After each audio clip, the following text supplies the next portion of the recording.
Hi everyone, I'm General Pole.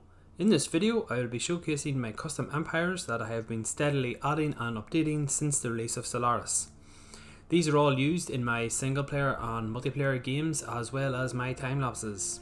I feel they add a nice bit of flavour to the game. I hope that they'll give you some ideas to use in your own games. I will add chapters in the description below to each of the different empires. You can skip to the ones that you're interested in. So I hope you enjoy. First up we have the Polonian Empire. This was the first empire that I created in Stellaris for actually a multiplayer game. And it has been updated a few times since. They are a scion, which keeps him alive. They are running nationalistic zeal and distinguished admiralty. They are authoritarian and militarist.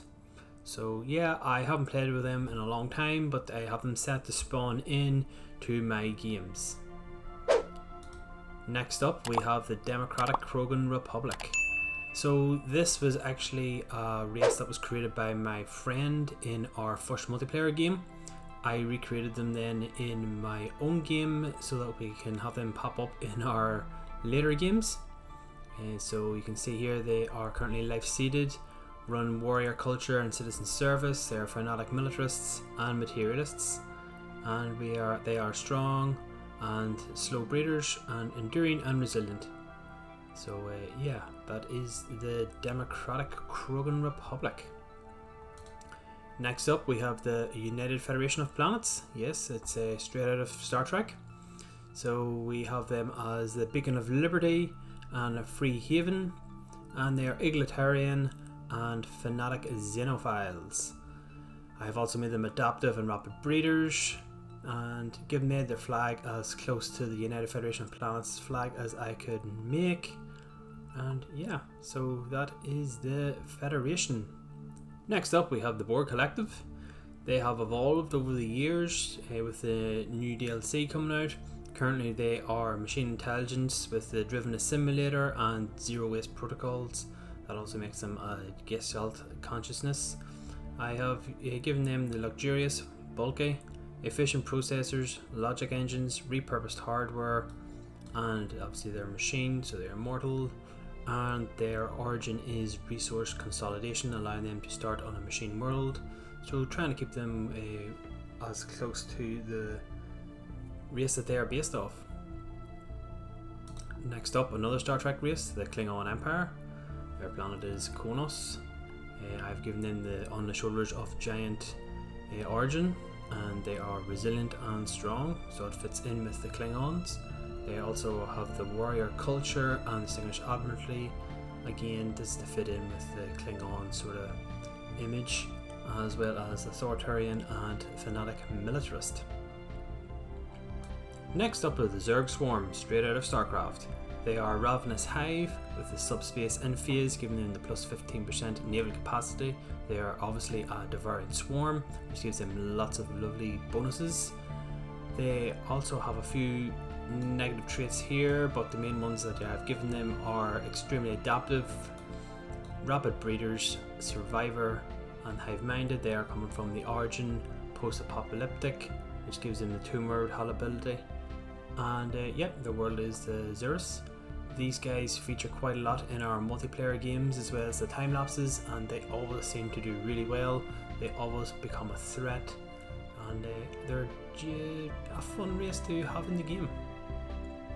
Next up we have the Shadows from Babylon 5. They are a military junta. I've given them a distinguished admiralty and nationalistic zeal. They are authoritarian and militarist. And they are also intelligent, ingenious and strong, with sedentary and unruly negative traits. And I have given them the Remnant's origin, as I thought that best suited them, based off them in Babylon 5.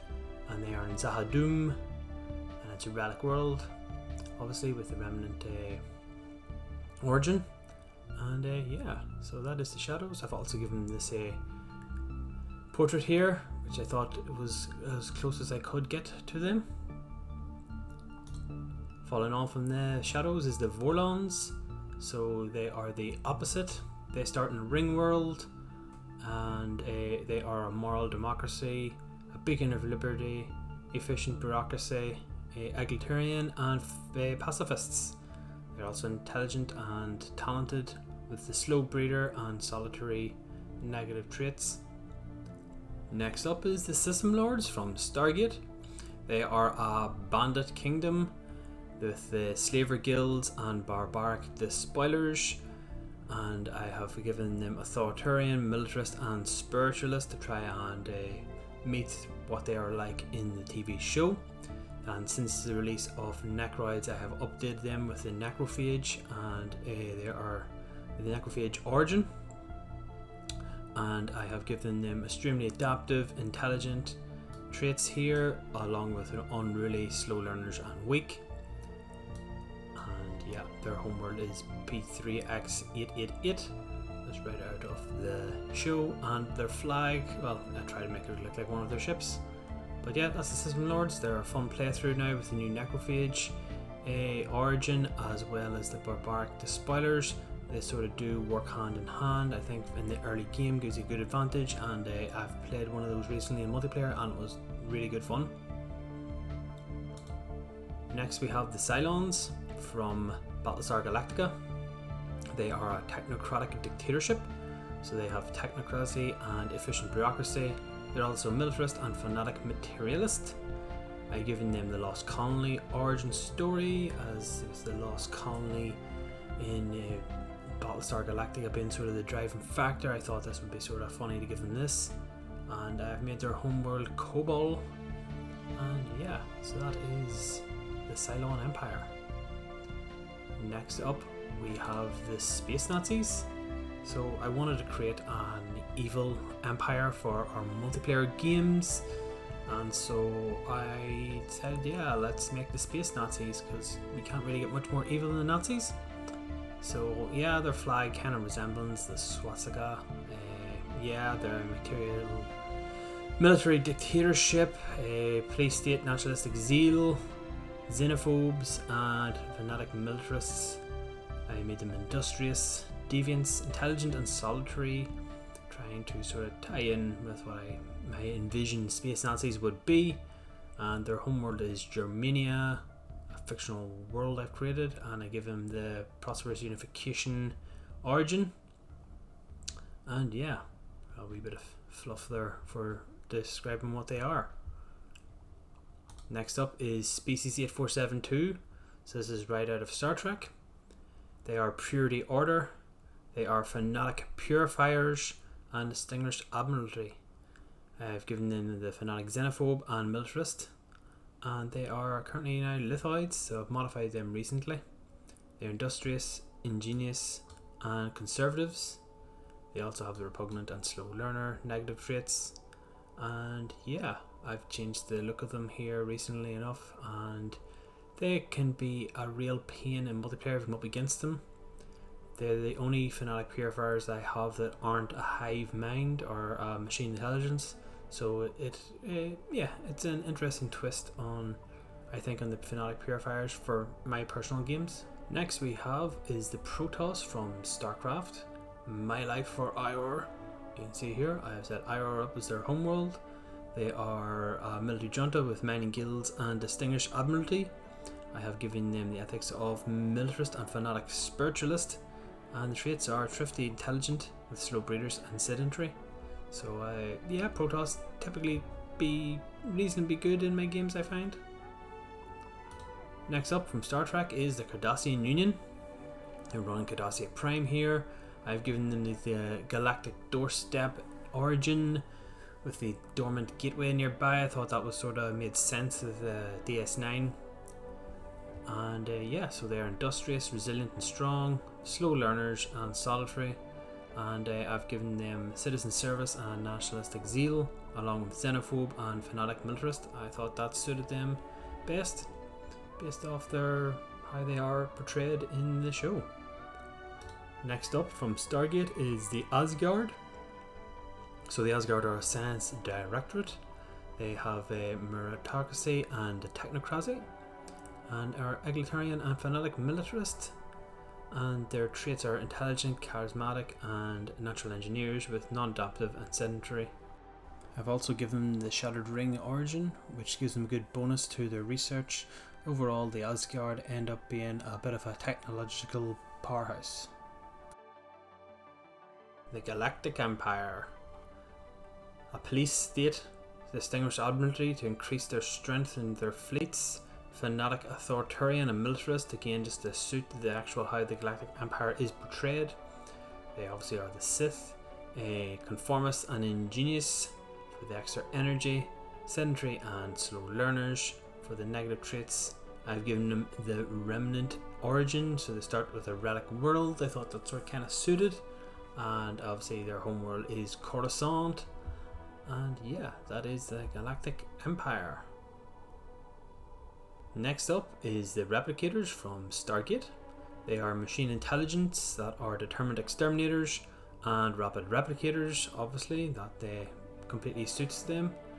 They have the repurposed hardware negative trait and luxurious negative trait, along with the logic engines for the boost to their research, emotion emulators, and they are mass produced, so that gives this pop assembly speed increase. They start off on a machine world with resource consolidation. These guys are always a threat in most of the games I play. They tend to be, if they get started, they become very, very strong, and they're a fun race to have in the games, definitely. Next up is the Romulan Star Empire. They are a Imperial Empire with nationalistic zeal and distinguished admiralty. I give these out quite a bit, I do like them. With the fanatic xenophobe and militarist, I thought that sort of tied into the way the Romulans are portrayed. With the natural physicist and enduring, along with solitary, slow breeders and intelligent.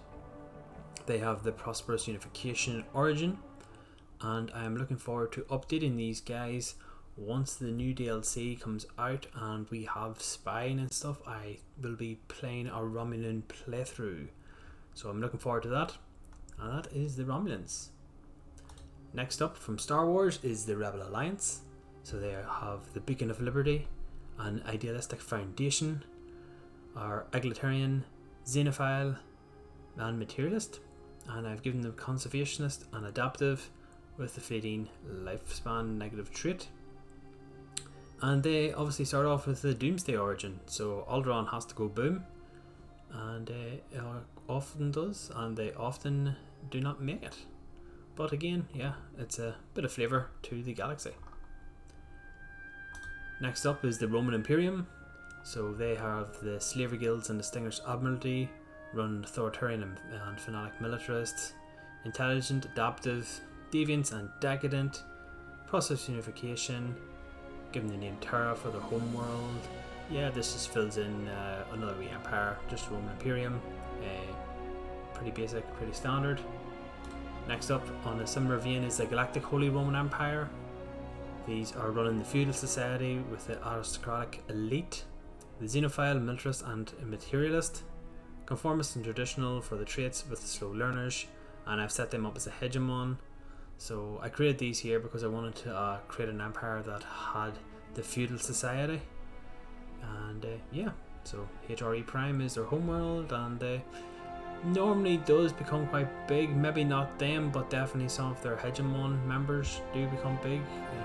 You'll always see this colour here on the map in my time lapses. The Ferengi Alliance from Star Trek. So they start on Ferenginar. They have the prosperous unification. They are a trade league with trading posts and free traders to boost the trade. They are authoritarian and fanatic materialist, and their traits are thrifty and traditional with slow learners. These guys tend to be relatively strong in most of their games. They get to be a decent size and are always very wealthy with a good size fleet. Obviously the trade league helps with that, but yeah, good addition to the game, I think. Next up is Hutt Cartel from Star Wars. They start on Nal Hutta. They are a criminal syndicate with criminal heritage and franchising as their and they are also authoritarian and fanatic materialist with thrifty, intelligent and traditional traits and repugnant and decadent negative traits. And yeah, so I just wanted an empire that had the criminal syndicate with the criminal heritage and stuff like that there, so that's where the idea for the Hutts come from. The Reapers from Mass Effect. So these dudes are a ravenous hive. I wanted to create a lithoid race once the lithoids had come out, so this is what I come up with. They are the Varian Swarm, Subphase Enphase for the naval capacity, lithoid, ingenious, industrious, with slow learning and sedentary negative traits. They have the calamitous birth, and yeah, they are an interesting race to come up against in the game. Next up from Star Trek, we have the Dominion. So the Dominion are a plutocratic oligarchy and have police state, shadow council, and authoritarian and fanatic xenophobe. They are slow breeders, sedentary and decadent, with the intelligence and venerable positive traits. And you've named the syncretic evolution, with the Jem'Hadar being their subservient species who are very strong and make excellent warriors. So I thought that sort of suited how they are portrayed in the game, and yeah, so that is the Dominion. Next up from Mass Effect is the Quarian. So these dudes are void dwellers naturally, so they are in orbital habitats. They are charismatic, natural engineers, intelligent, non-adaptive and fleeting. So that sort of suits how they are, because in the game obviously they have to wear their suits. Hence this portrait I've picked. They are a meritocracy and a technocracy, with a xenophile and fanatic materialist. So that is the Quarians. They are a very strong race in the game. Anytime I've played them, I have become pretty OP as the game got into about mid-phase. And yeah, they're an enjoyable race to play. Next up is Westeros from Game of Thrones.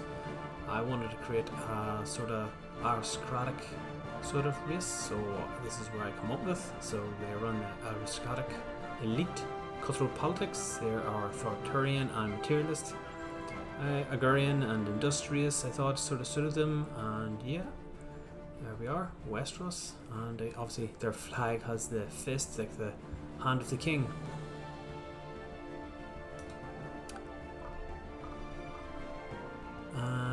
Now we have the Necromongers. So once the Necro DLC came out, I wanted to create a race that utilised the Death Cult. So that's what I created with these guys here. So they run Death Cult with reanimated armies. They have militarist and fanatic spiritualist. And yeah, so the home was called Necropolis. And they're adaptive, intelligent, traditional, with deviant and unruly negative traits. So these guys look pretty damn nasty. Next from Game of Thrones is the White Walkers. So they're from the real north. They are running the Remnant's origin.